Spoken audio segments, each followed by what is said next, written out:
Olá pessoal, eu sou Ana Nunes e hoje a gente vai tratar sobre as fraturas de membros superiores, no módulo de Clínica Fisioterapêutica em Traumato-Ortopedia do Departamento de Fisioterapia da Universidade Federal do Ceará. Nessa primeira parte da aula, a gente vai iniciar com as fraturas de clavícula e da região proximal do úmero. Os nossos objetivos hoje são reconhecer os principais tipos de fratura de membros superiores e as suas características, entender o processo de reabilitação pós-fratura respeitando as fases de consolidação óssea que vocês já tiveram a oportunidade, de ver na aula inicial sobre fraturas e consolidação que vocês já tiveram. Identificar as principais abordagens fisioterapêuticas pós-fraturas de membros superiores.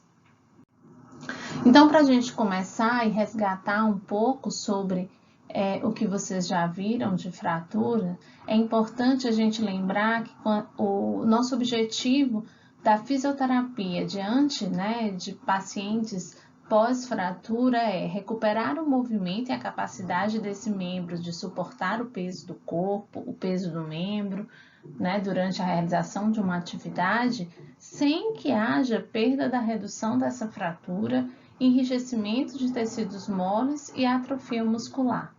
Então, o nosso grande objetivo é conciliar todos esses fatores. A fratura ela precisa de estabilidade para que ela se consolide, mas ao mesmo tempo ela precisa ser submetida ao movimento para que ela se consolide da melhor forma. Então, falando disso, o grande desafio do fisioterapeuta é restaurar a função mecânica do osso o mais precocemente possível, respeitando essas fases de consolidação e lembrando da lei de Wolff, que os ossos eles se remodelam ao longo das linhas de esforço. Então, a partir dessa lei, a gente lembra que o movimento também é importante nessa remodelação óssea, Então, ficar totalmente parado durante o processo de recuperação de uma fratura não é a melhor forma do indivíduo se recuperar dessa fratura. Iniciando sobre os tipos de fratura de membros superiores, começando de cima para baixo, se a gente pode dizer assim, nos membros superiores, de uma forma didática, entendendo que essa pode ser uma melhor forma de entendimento, da gente estudar as fraturas de membros superiores, a gente pode iniciar com as fraturas de clavícula. As fraturas de clavícula são fraturas relativamente comuns, elas abrangem 2 a 4% das fraturas de membros superiores. Elas são comuns tanto nas fases mais jovens, de idade mais jovem, quanto em pessoas na fase mais tardia da vida, ou seja, tanto crianças quanto idosos podem ser acometidos por fraturas de clavícula, especialmente criança é muito comum. Dentre todas as fraturas de clavícula, 80% dessas fraturas, elas acontecem no terço medial, certo? Então, assim, a fratura ela acontece, é uma fratura de terço médio da clavícula. Existem também as fraturas mais laterais e as fraturas mediais de clavícula, certo? Sendo que a grande maioria acomete o terço médio da clavícula. Sobre os mecanismos de lesão que podem levar a uma fratura de clavícula, os principais são traumatismo direto no ombro, na fase mais externa do ombro, e uma queda sobre a mão com o membro todo em extensão e a mão espalmada. Nesses dois mecanismos de lesão, o que acontece é que o vetor de força, ele vai percorrer todo o membro e ele vai se encontrar, vai ter uma convergência de forças, principalmente nessa região de terço médio da clavícula, que seria aquela região onde a clavícula ela muda o seu eixo transversal, por isso ela fica tão suscetível aí a essa convergência de forças, Num tratamento ortopédico conservador, que a gente pode chamar assim, a gente tem a necessidade de fazer um alinhamento e uma estabilização desses segmentos da fratura, que a gente vai já ver direitinho como que isso pode acontecer. O tempo esperado de mobilização, no caso dela ser um tratamento conservador, seria por volta de 2 a 6 semanas de imobilização, né? Sendo que não existe um consenso, né? Não se bate um martelo, né, sobre esse tempo específico, mas por volta de 2 a 6 semanas, né? E um processo de reabilitação que duraria aí em torno de 12 semanas, que a gente pode arredondar para 3 meses de reabilitação, né? Contando aí com o processo de fisioterapia, no caso. Quando que essa imobilização da fratura, ela não tem mais, com esse tratamento, não tem mais como ser conservador e ele precisa ser analisado para a necessidade de um tratamento cirúrgico, né? No caso de fraturas abertas ou com um grande risco de se tornar uma fratura aberta, no caso de fraturas com deslocamentos do fragmento maior do que 1 centímetro, e aí seria indicativo, né, de tratamento cirúrgico. No caso de fraturas cominutivas, que são fraturas que têm vários fragmentos, 3 ou mais fragmentos, e no caso de existirem lesões neurovasculares, aí junto com a fratura de clavícula.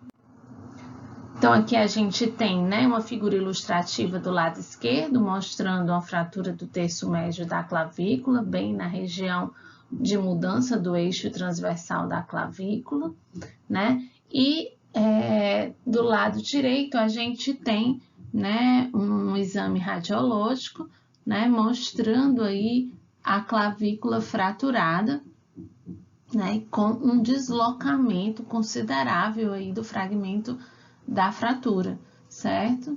Então, é uma análise radiológica, né? No caso de fraturas de clavícula, o que a gente tem é indicação da realização de um raio-x antero-posterior. Em alguns casos, pode ser necessário um raio-x antero-posterior a 45 graus, para que a gente possa ter uma real noção do deslocamento desse fragmento da fratura. Por que lesões neurovasculares podem ser, né, indicativos de tratamento cirúrgico, né? Então, em todos os casos de fratura, a gente deve atentar para lesões neurovasculares, porque elas são lesões que podem precisar de uma correção cirúrgica, né? E podem trazer danos sérios e algumas vezes até permanentes para aquele indivíduo, certo? No caso da clavícula, especialmente, ela está localizada numa região que a gente pode chamar de uma região nobre, né? Ela protege aí o plexo braquial, onde a gente provê toda a inervação e vascularização do membro superior correspondente àquela clavícula. Então, lesões, né, fraturas claviculares podem de alguma forma também gerar algum tipo de lesão compressiva aí, né, desse plexo braquial, né? E também durante o momento específico da fratura, se for um trauma direto, por exemplo, pode gerar uma lesão por ruptura também, né? Então, é algo que a gente tem que ficar atento. E como que a gente fica atento? Através do exame clínico, né? Então, a gente pode, através do exame clínico, ver sintomas, né, relacionados a dormência, alterações de sensibilidade de uma forma geral, uma dor que é desproporcional à fratura que está sendo considerada naquele paciente, né? E uma perda de força muito importante também, ela pode ser motivo da nossa atenção, certo? Vocês podem ver aqui na parte mais baixa, né, da figura, né, alguns testes onde a gente pode que a gente pode fazer para a gente testar as principais estruturas neurais, né, envolvidas, né, nos membros superiores. Então, a gente pode fazer testes também de força de bíceps para testar o músculo, o nervo músculo cutâneo. A gente pode fazer uma observação e um teste de deltoide para testar o nervo axilar, que é muito importante também. E a gente pode complementar com esses testes sugeridos no artigo, né, de gerenciamento de fraturas simples de clavícula no cuidado, na atenção primária, né? Então, ele sugere que possa fazer, né? Por exemplo, testar o nervo mediano através dessa posição de punho fechado, testar o nervo radial através dessa posição de dedos estendidos, extensão de punho, né? O teste do nervo ulnar com essa flexão, né, dos dois últimos dedos da mão, e além do teste dos nervos interósseos, certo? Então, é uma sugestão lúdica até, né, que pode nos ajudar a entender, né, formas práticas da gente fazer os testes e verificar o acometimento das estruturas neurais aí envolvidas. Além das estruturas neurais, é importante também verificar sinais maiores de hematomas, né? O hematoma comum é muito possível de estar presente, né? Mas sinais maiores, mãos frias, né? Edemas excessivos, né? Na mão, na parte mais distal do membro superior. Então, esses também podem ser sinais, né, de alerta para a gente poder verificar lesões maiores e lesões mais sérias. Nesse mesmo artigo, né, de gerenciamento de fraturas de clavícula na atenção primária, os autores eles sugerem que, como a grande maioria das fraturas de clavícula são em terço médio de clavícula e consideradas fraturas simples, né, seria indicado que os indivíduos que têm suspeita de fratura fossem direcionados para a atenção primária à saúde e tratados nessa mesma atenção primária. Não seria necessário cuidados mais especializados. Então, eles sugerem um organograma, um fluxograma, onde a gente pode avaliar qual a necessidade desse paciente de ser referenciado para um setor especializado. Então, a primeira coisa que a gente tem que observar é se existe lesão neurovascular, se existe a fratura é uma fratura aberta, né, ou se existe uma dor desproporcional. Caso isso exista, esse paciente ele deve ser referenciado para um serviço de urgência e emergência, pode ter uma lesão neurovascular aí que precisa ser contida, né, num tempo muito curto, então é importante ele ser atendido prontamente. Se não existe nenhum desses três sinais, esse paciente ele vai fazer um raio-x de AP e aí ele vai verificar se tem um deslocamento maior envolvido, né? E se tem fratura mais medial ou mais lateral dessa clavícula. E aí, nessas regiões, né, existem maiores riscos de compressão, então precisa ser atendido por um médico ortopedista. No caso de não existir esse deslocamento maior, ou seja, quando o deslocamento é até 1 centímetro, né, o deslocamento do fragmento da fratura, né, e essa angulação é pequena, ou fraturas de galho verde, então esse paciente ele deve fazer o uso da tipoia, né, e por aproximadamente 1 mês e ser acompanhado através de raio-x, certo? Então, se depois de 1 mês, né, a sintomatologia não melhorar, ele pode visitar o ortopedista e se a sintomatologia for melhorando, formação do calo ósseo, a dor também for melhorando, então ele está num processo natural de consolidação óssea.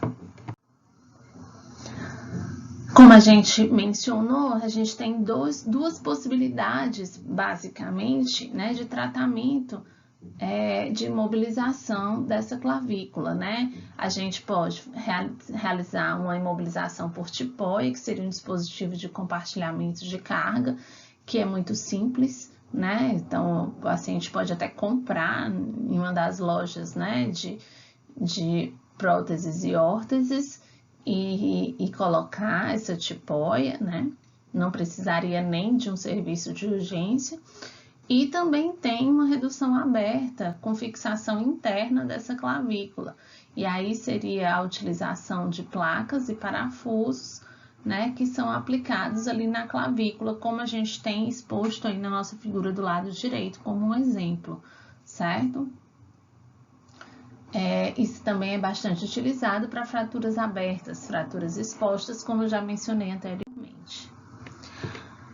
Em uma revisão sistemática, né, realizada pela Cochrane em 2019, os autores eles queriam ver justamente se intervenções cirúrgicas contra intervenções conservadoras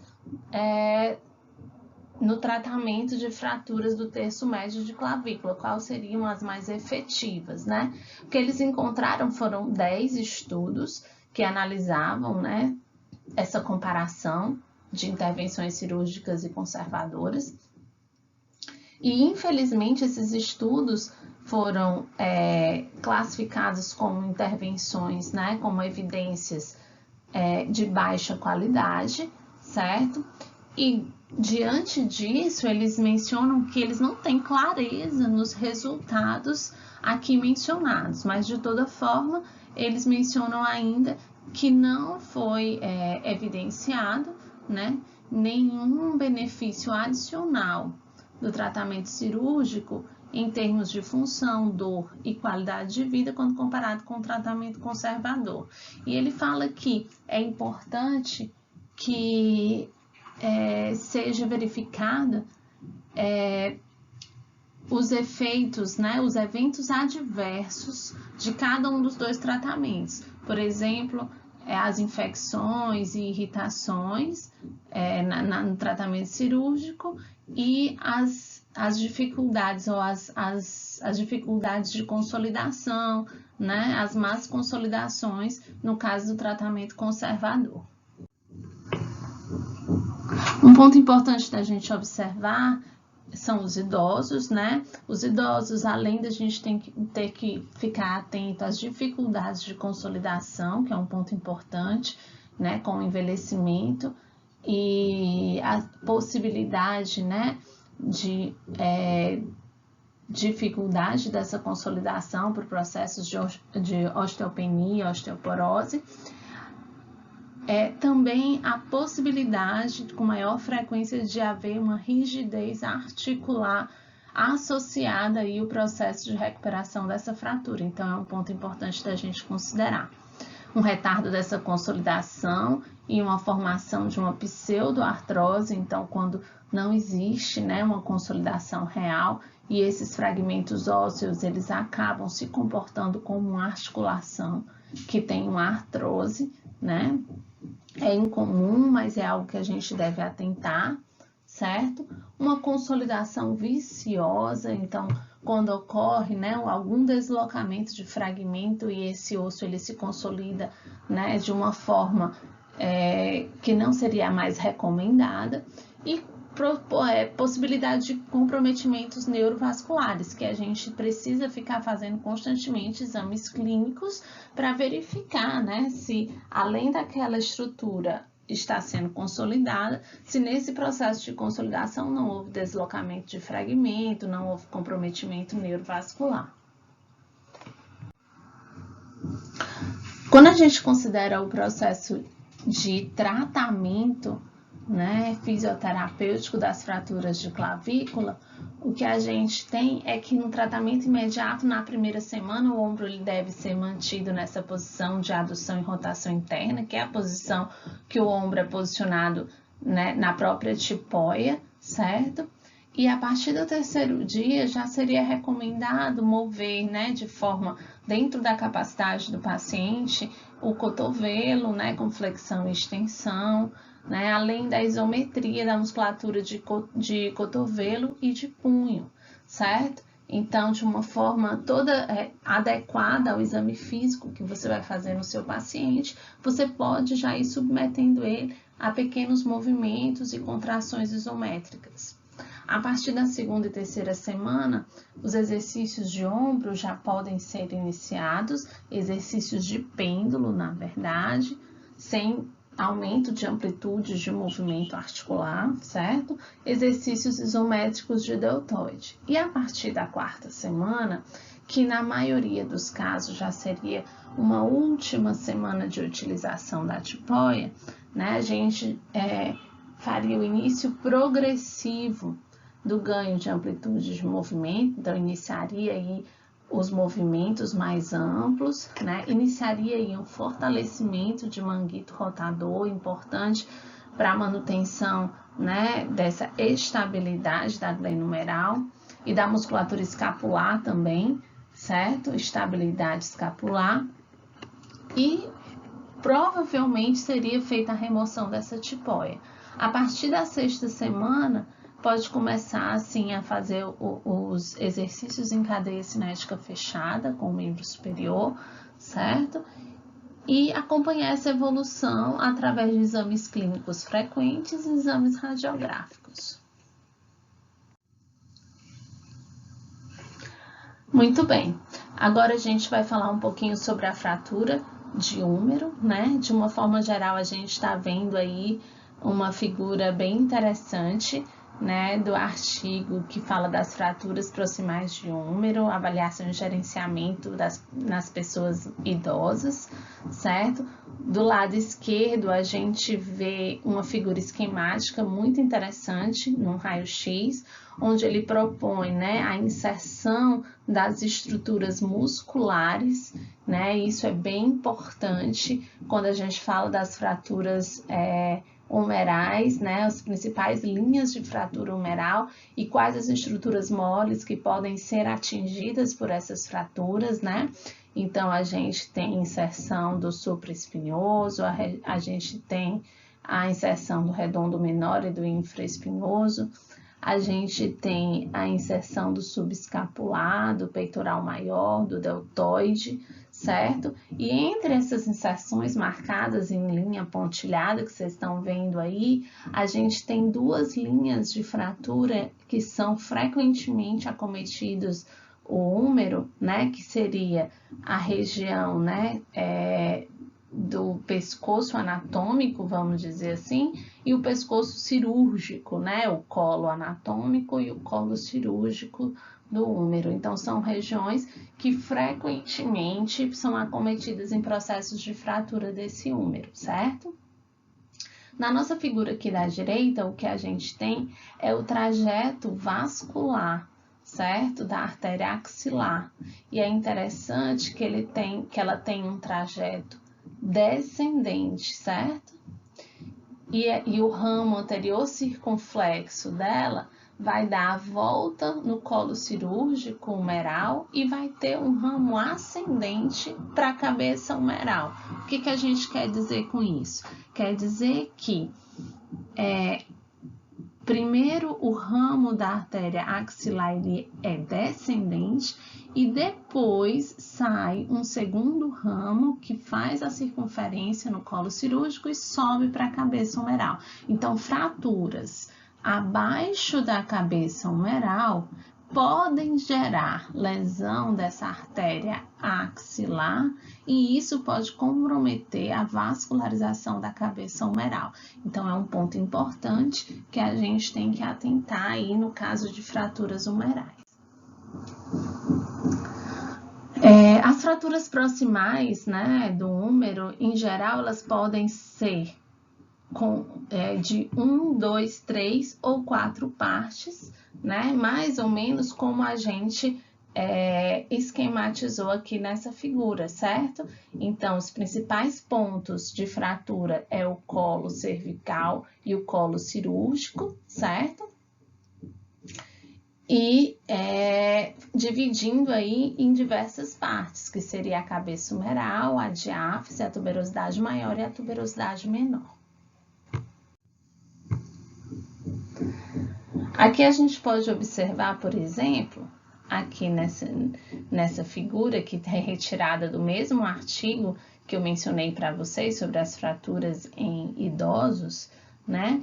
A gente observa Uma fratura do lado esquerdo, uma fratura minimamente deslocada, então aí a gente tem, né, uma fratura no colo cirúrgico minimamente deslocada, tanto que é difícil da gente perceber a linha de fratura, a gente percebe ela mais na região lateral do úmero, certo?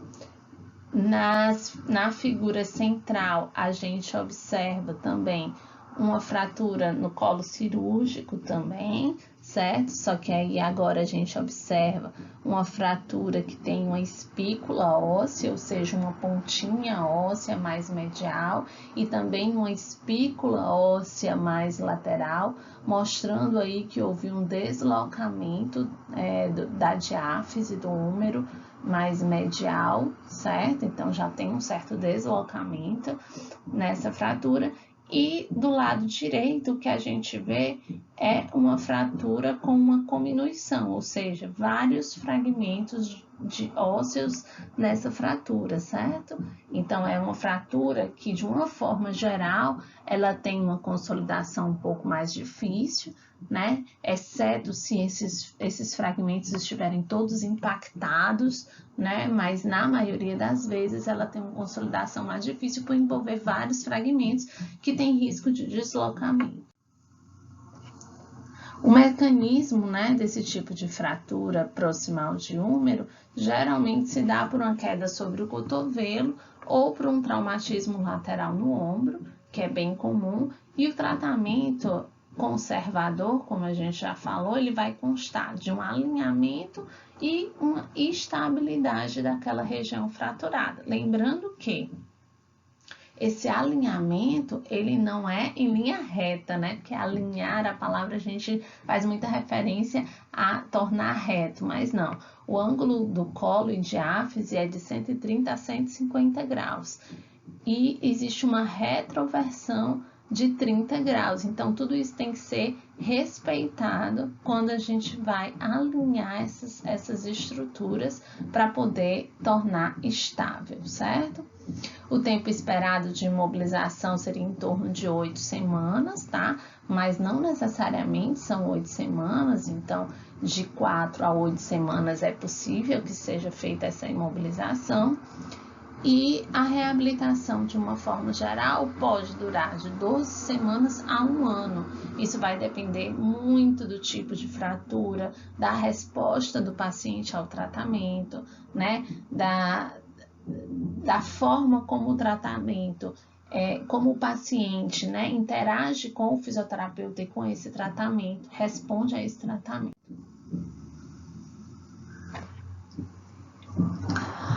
Aqui a gente tem um outro raio-x mostrando aqui diversos tipos, né, de fratura e deslocamentos de fragmentos. Então, do lado esquerdo a gente tem um raio-x onde a gente pode ver uma fratura também do colo cirúrgico, né, onde houve um deslocamento externo e superior da diáfise humeral. Então, a gente pode ver que nesse caso de um deslocamento tão grande é necessário provavelmente uma intervenção cirúrgica, né? Na figura do meio, a gente pode observar também um grande deslocamento, então a gente vê um desalinhamento importante entre a cabeça humeral e a diáfise do úmero, certo? E na figura do lado direito, a gente observa, né, a região de trocânter maior, bem deslocada, né, da cabeça humeral e da diáfise do úmero, né? Então, a gente vê aí uma fratura em 1, 2, 3, 4 partes, certo? Evidenciando aí aquela divisão dos tipos de fratura. Uma outra vista, né, de uma outra fratura, a gente tem uma fratura aí que tem uma espícula óssea, né, ela não é uma fratura totalmente transversal, ela tem uma região mais de espícula óssea, certo? Ou seja, uma pontinha óssea, tá? Ela não faz uma linha totalmente transversal, que, assim, na teoria, né, no geral, seria uma fratura mais fácil de consolidar, uma fratura com uma linha transversal, tá certo? do que uma fratura, por exemplo, em espiral, como é essa, que é uma fratura que tem uma espícula óssea. E aqui, gente, o que a gente tem é uma imagem do lado direito de uma cabeça humeral com uma necrose avascular, ou seja, a gente tem uma zona de destruição da cabeça humeral devido à falta de vascularização nessa região. E isso aconteceu provavelmente pelo que a gente já mencionou, né, na figura esquemática que a gente viu do trajeto da artéria axilar, certo?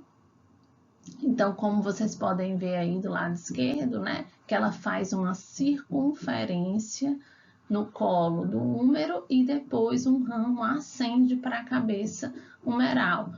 Então, lesões, fraturas nessa região de colo podem levar à lesão da artéria axilar circunflexa, certo? E isso pode gerar essa necrose avascular. Então, a gente tem que ficar atento para que, se por acaso isso aconteça, seja feita uma intervenção o mais rápido possível e que não chegue a ter um tipo de necrose como essa. Outro ponto que a gente tem que considerar aí também nessa região são as saídas, né, neurais aí envolvidas, né? Então aqui a gente tem uma vista posterior do nervo radial, principalmente, certo? E a gente precisa considerar a probabilidade de lesões nessas estruturas neurais. Então, aqueles mesmos testes que a gente mencionou de início, né, eles são válidos aqui também. Então, um teste de força, né, de bíceps braquial para ver a integridade do nervo músculo cutâneo, né, um teste do nervo mediano com o punho fechado, né, um teste de extensão de punho para ver também o nervo radial, são importantes para a gente verificar essa integridade neural aí do membro superior. A imobilização, ela pode ser feita, né, por tipóia ou tala gessada, né, para fraturas que estão mais impactadas ou que são minimamente deslocadas, menos de 1 centímetro de deslocamento. E no caso dessa imobilização, desse tratamento conservador, como a gente já falou, né, essa imobilização ela pode se dar de 2 a 4, 6 semanas, até 8 semanas, tá certo? Em média, como vocês já viram, né, o processo de formação de calo ósseo ele acontece a partir da 2ª semana, né? Então é possível que essa imobilização seja feita por 2 semanas, mas também é possível que seja necessário um maior tempo de imobilização. Pode ser necessário uma redução aberta com fixação interna, né? E aí, nesse caso, pode ser utilizado placas e parafusos, certo? Que vão ser aplicadas em 2 ou 3 partes, vai depender também do número de fragmentos que tiver essa fratura, tá certo? E nessas fixações abertas também podem acontecer os reparos de estruturas moles que porventura estejam lesionadas junto dessa fratura, como por exemplo as lesões de manguito rotador, que são comuns quando essa fratura é uma fratura em muitas partes, né? Então, a gente viu lá na primeira figura que as estruturas, os músculos do manguito rotador, eles estão inseridos, né, de uma forma com muita proximidade das principais linhas de fraturas. E eles podem, sim, ser lesionados durante a fratura, tá certo? Pode ser também necessário, né, realizar as artroplastias com a colocação de próteses articulares, e aí seria indicado, né, para fraturas que têm algum tipo de risco de necrose avascular na cabeça humeral, certo? Reduções fechadas e imobilização, também de uma forma geral, que é a forma como a gente deve tratar as fraturas. E o uso de fixadores externos são menos comuns em membros superiores, certo? Mas podem ser utilizados com a existência de fraturas expostas ou intensamente cominutivas, porque a vantagem do fixador externo é que aquela área ali ela está toda exposta, né? A área do próprio dispositivo de fixação, então você consegue observar constantemente sinais, né, de infecção, mudança de coloração da pele, surgimento de secreções, né? Tudo isso a gente consegue observar com maior nitidez e facilidade de conter qualquer tipo de infecção. Então, a gente tem aqui, né, mais possibilidades de fixações, né? Então, como a gente já citou do lado esquerdo, um exemplo de placa com fixação por parafusos, certo? E aí vai depender muito do número de fragmentos que tem essa fratura, tá? Então, aqui a gente tem do lado direito uma fratura em duas partes, né? Uma fratura trocantérica, né? E que foi fixada, por exemplo, com 2 parafusos, não precisou de placa, certo? Aqui a gente tem um outro modelo de placa, tá? E também fixada por parafusos aqui, né? E a gente vê que essa fratura, ela foi uma fratura de pelo menos 3 partes, né? Então, a gente vê aí uma fratura de trocânter menor, uma fratura diafisária, né? No colo do úmero, certo? Então, a gente vê que já foi uma fratura cominutiva e precisou, né, de um maior número de fixações. O que a gente tem aqui é um exemplo de necrose avascular, que eu já mencionei para vocês, ou seja, existe aí uma lesão na cabeça humeral, vocês veem, né, que existe a falta dessa cabeça humeral por causa da necrose que aconteceu nela e a substituição da superfície articular por uma prótese, né? Então, existiu aqui uma artroplastia, né? Foi feita uma substituição articular, tá certo? Mais uma vez, é importante a gente lembrar dos idosos, a dificuldade de consolidação, né? Que muitas vezes é um dos fatores que também pode levar pela decisão, né, de um procedimento cirúrgico ao invés de tratamento conservador, certo? Além da possibilidade de rigidez articular, especialmente na região proximal do úmero, né, onde os índices de capsulites adesivas, né, em mulheres acima de 50 anos é muito grande, né, que seria uma maior aderência da cápsula articular, né, da articulação glenohumeral, o que dificultaria aí a recuperação da funcionalidade desse indivíduo. Então, a gente deve estar sempre atento a isso. Então, observar os riscos de necrose avascular e formação de pseudoartroses, ou seja, uma consolidação não ideal, certo? A gente também tem que, através do exame clínico, né, observar possíveis lacerações de manguito, né, manguito rotador, porque isso também pode ser um indicativo de procedimento cirúrgico para que seja possível, né, restabelecer aí a integridade desses músculos e observar os comprometimentos neurovasculares que a gente mencionou. O tratamento imediato deve ser dado uma atenção especial à dor, à presença de dor, parestesias, desconfortos de pino, presença de edemas, de mau cheiro. Então, tudo que possa, todos os sinais que possam nos fazer pensar, né, em infecção, a gente deve estar bem atento, certo? Avaliar a sensibilidade e a motricidade para a gente descartar as lesões vasculares e neurais, né? E já começa a ser indicada a movimentação ativa de punho e dedos, então manter esse movimento de punho e dedos, tentar se manter com cabeceira de cama elevada para manter o alinhamento maior possível da fratura. Certo? Na segunda e na terceira semana já começam a iniciar alguns exercícios mais suaves de pêndulo, né? Claro que dentro do limite do paciente, sempre observando os sinais de alerta, tá certo? Para flexão, extensão, abdução, adução e evitando assim as rotações por enquanto.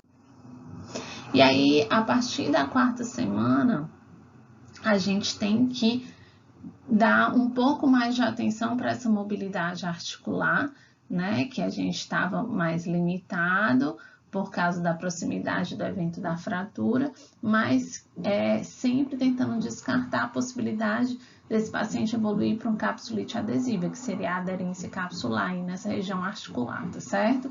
E aí a gente começa um início progressivo de exercícios contra a gravidade, fortalecimento de uma forma geral da musculatura, tanto de ombro quanto de cintura escapular, dando preferência aí para exercícios isométricos, tá certo? E dar essa atenção maior aí à amplitude de movimento para evitar as capsulites, tá? A partir da sexta semana, a gente pode começar os movimentos em todos os planos, agora fazendo rotações também, e usar a extremidade afetada já com treino funcional, treino de atividades que esse indivíduo realiza no seu dia a dia. Acompanhar a evolução do tratamento, tanto através de exames clínicos constantes, quanto exames radiográficos, né, para a gente ver aí a consolidação dessa fratura e evoluindo o tratamento, certo? Então, lembrando que todo esse tratamento, né, esse tempo, essa estimativa de tempo, ela é uma estimativa geral. Cada paciente vai ter o seu tempo específico, né, de acordo com o seu exame clínico e de acordo com a fase de consolidação da fratura que está envolvido ali, né? Então, a gente vai acompanhando, à medida em que o paciente vai formando calo ósseo, a gente vai ter mais liberdade, né, de impor mais forças àquela estrutura, àquele segmento, certo? Então, para a gente consolidar um pouquinho o conhecimento, vou deixar com vocês agora um caso clínico, que vocês vão resolver esse caso clínico, vão colocar as respostas no fórum que vai ser aberto dentro dessa aula, certo? E essas respostas, elas vão valer como a frequência de vocês na aula, tá bom? O início da segunda parte da nossa aula já é com a solução desse caso clínico, para que a gente possa já iniciar a segunda parte da aula já no aquecimento, tá bom? Então, caso clínico seria um paciente de 65 anos com diagnóstico de osteopenia, que sofreu um desequilíbrio e caiu da própria altura, que levou o ombro direito ao chão, apresentando dor e incapacidade de movimentar o membro. O paciente foi conduzido à urgência, onde foi detectada fratura no terço proximal do húmero em duas partes, cabeça do húmero com deslocamento de 1,5 centímetros. Diante do exposto, a conduta da escolha do médico plantonista foi a redução aberta, cirúrgica, com colocação de placas de compressão e parafusos. Baseado no caso, justifique a escolha do tratamento. Então, segundo o que você identificou nesse caso, por que seria mais recomendado escolher esse tipo de tratamento para esse paciente? E o segundo item é propor os objetivos do tratamento fisioterapêutico para essa paciente, dividindo os objetivos de tratamento imediato, a médio e a longo prazo, certo? 2 objetivos principais para cada uma das fases. Então, eu aguardo a resposta de vocês no fórum, tá? E depois que vocês pensarem, escreverem, colocarem a resposta lá no fórum, a gente se encontra na segunda parte dessa aula. Até lá!